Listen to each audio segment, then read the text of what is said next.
وطروں کے درمیان تشہد کو کیا دعا تک پورا پڑھنا؟ وطروں کے درمیان تشہد کو کیا مانا؟ وطروں کے درمیان تشہد کو کیا دعا تک؟ ہاں، اگر وطر 3 رکعت کی ہے تو اس کا 2 طریقہ ہے، 2 رکعت پڑھ کر کے آپ سلام پھیر لیں گے، سلام پھیر کر کے، تو جب سلام پھیریں گے دوسرے جو تشہد کریں گے 2 رکعت والی تشہد، 2 رکعت کے بعد جو تشہد کریں گے اس میں آپ تحیات بھی پڑھیں گے، پیارے رسول پر صلوات بھی پڑھیں گے، اور اس کے ساتھ دعائیں بھی، اللہم انی ظلمت نفسی اور جتنی ہیں۔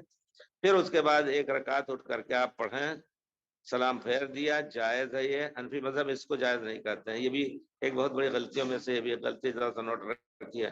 تو پیارے رسول نے پڑھی ایسی، صحابہ کرام پڑھاتے تھے، اور پھر آخری رکعت کے لیے اٹھیں گے، قنوت بھی اس میں کریں آپ، اور پھر اس کے بعد تشہد اسی طرح پہلے تشہد کی طرح کریں گے اور سلام پھیریں گے انشاءاللہ۔